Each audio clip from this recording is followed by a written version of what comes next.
Assalamualaikum warahmatullahi wabarakatuh. Salam sejahtera bagi kita semua. Shalom, Om Swastiastu, Namo Buddhaya, dan salam kebajikan. Salam toleransi, salam Pancasila. Patutlah kita bersyukur atas hadirat nikmat Tuhan Yang Maha Kuasa, karena kita masih bisa berkumpul untuk mendengarkan pidato ini. Hadirin yang saya hormati, perkenalkan, nama saya Immanuel Frederick Yeskiel Siahaan, berasal dari SMA Negeri 41 Jakarta. Saya adalah seorang pelajar yang ingin berbicara tentang pentingnya menghormati keberagaman agama di era globalisasi, terutama bagi generasi Z. Sebagai generasi yang tumbuh di era digital, Gen Z memiliki akses yang luas terhadap informasi dari seluruh dunia. Kita hidup di dunia yang semakin terkoneksi, di mana batas-batas geografis, budaya, dan agama semakin kabur. Di tengah kemajuan ini, sangat penting bagi kita untuk tetap menjunjung tinggi nilai-nilai toleransi dan menghormati keberagaman agama. Keberagaman agama adalah kenyataan yang indah dan memperkaya seluruh aspek kehidupan kita. Setiap agama mengajarkan kebaikan, perdamaian, dan kasih yang penuh sayang. Baik Islam, Kristen, Hindu, Buddha, Konghucu, atau kepercayaan yang lainnya memiliki ajaran luhur yang harus kita hormati.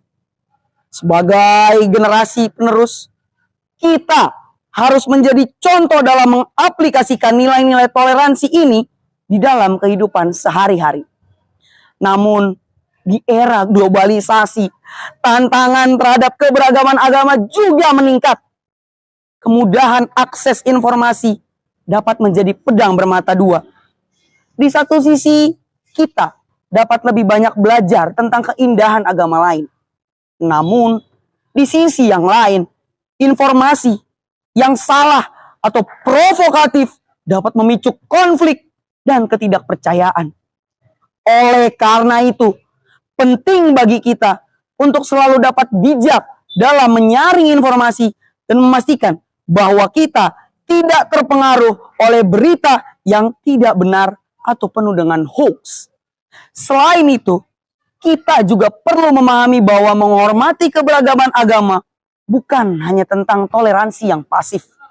Kita harus aktif dalam menciptakan lingkungan yang inklusif, di mana setiap orang merasa dihargai, merasa diterima, terlepas dari latar belakang agama mereka. Sebagai generasi Z yang memiliki kesempatan untuk membangun masa depan Indonesia yang lebih baik dan harmonis ke depan, ada beberapa cara. Yang pertama, pendidikan. Pendidikan adalah kunci untuk menghilangkan prasangka dan stereotip. Mari kita belajar dan mengajarkan tentang agama-agama dengan pikiran yang terbuka dan hati yang penuh dengan kasih sayang. Dialog antar agama juga dapat menciptakan ruang untuk dapat memperkuat pemahaman, perkayaan kita, perspektif kita. Melalui dialog, kita bisa menemukan kesamaan belajar dan dapat menghargai perbedaan.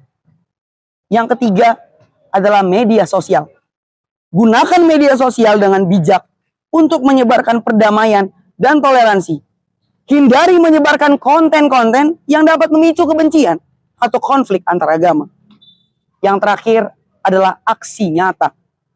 Lakukan aksi nyata yang mendukung keberagaman yang inklusif, seperti terlibat dalam kegiatan sosial yang tidak memandang agama, suku, ras, budaya, agar kesatuan kita, Bhinneka Tunggal Ika, dapat tercipta di Indonesia yang penuh dengan kedamaian.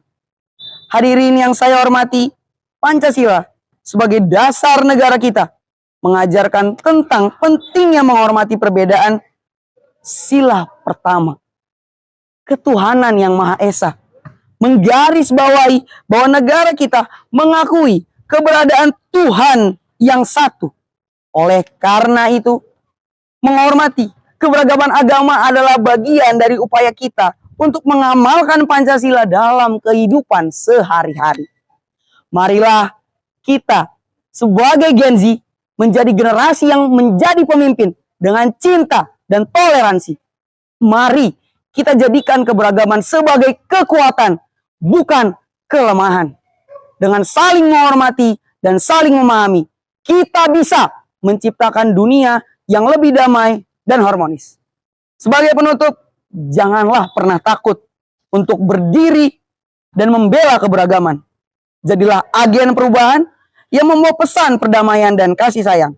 Ingatlah bahwa setiap tindakan kecilmu yang kita lakukan untuk menghormati dan menghargai orang lain adalah dampak yang besar bagi Indonesia, bagi dunia.